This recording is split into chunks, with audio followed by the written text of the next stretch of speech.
नमस्कार, मेरा नाम डॉक्टर शानू जैन है। मैं एक सीनियर कंसल्टेंट रेडिएशन ऑन्कोलॉजिस्ट एवं कैंसर विशेषज्ञ हूँ। आज मैं आपको रेडिएशन थेरेपी के बारे में बहुत इंपॉर्टेंट इन्फॉर्मेशन शेयर करना चाहती हूँ। रेडिएशन थेरेपी क्या होती है, कैंसर के उपचार में इसकी भूमिका, यह कैसे काम करती है और इसके साइड इफ़ेक्ट्स। यह इन्फॉर्मेशन उन सभी पेशेंट्स के लिए है जिन्हें कैंसर के लिए रेडिएशन थेरेपी का उपचार बताया गया है या जिनके फैमिली में ऐसा कोई पेशेंट है जिनके लिए उपचार चल रहा है। मैंने अपने पहले वीडियो में बताया था कि कैंसर क्या होता है। तो कैंसर अगर आपके शरीर में कोशिकाओं का अनियंत्रित विभाजन होने लगे और उसकी वजह से कोई छाला या गांठ उत्पन्न हुए तो होता है।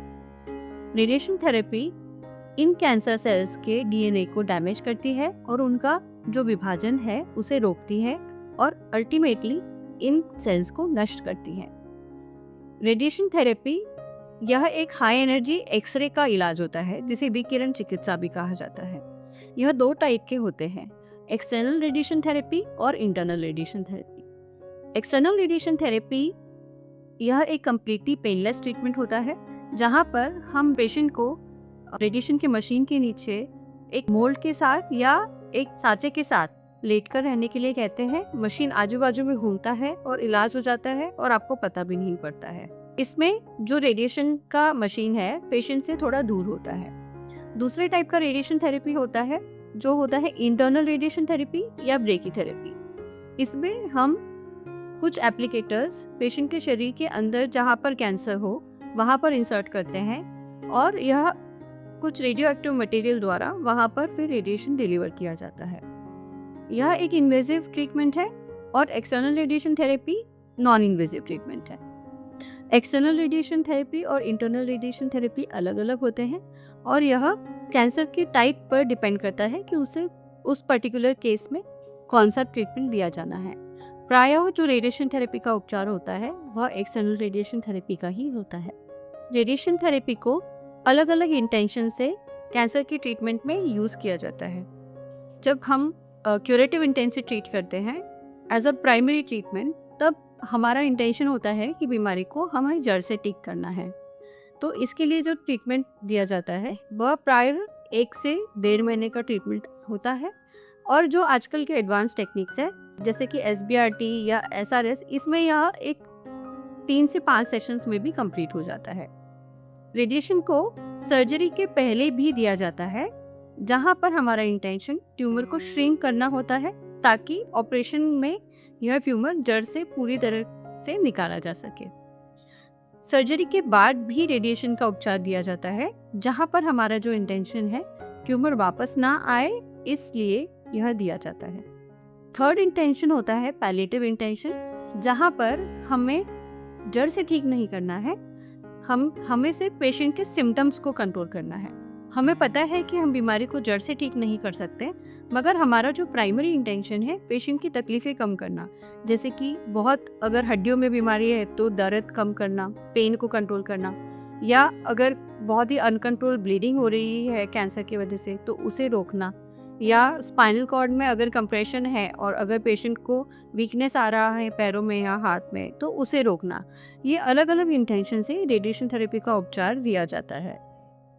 रेडिएशन थेरेपी प्रायः सभी सॉलिड ट्यूमर्स में दिया जाता है, जैसे कि मुंह का कैंसर, गले का कैंसर, लंग्स का कैंसर, रेक्टम का कैंसर, या फीमेल्स में स्तन का कैंसर या सर्वाइकल कैंसर या यूटेराइन कैंसर।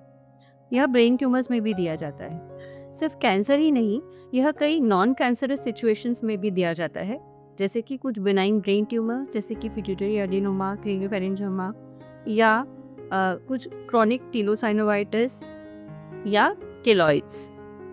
रेडिएशन थेरेपी यह OPD बेसिस का ट्रीटमेंट होता है और प्रायः यह ट्रीटमेंट सिर्फ 5 से 10 मिनट का होता है। आपको आना है, ट्रीटमेंट लेना है और जाना है। इसके लिए पेशेंट को एडमिट करने की ज़रूरत नहीं है।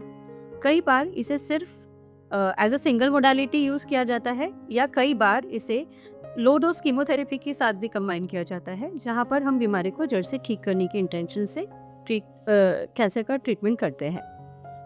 रेडिएशन थेरेपी एक लोकल ट्रीटमेंट है और जिस जगह पर ट्यूमर है आपको उसी जगह पर रेडिएशन का ट्रीटमेंट दिया जाता है।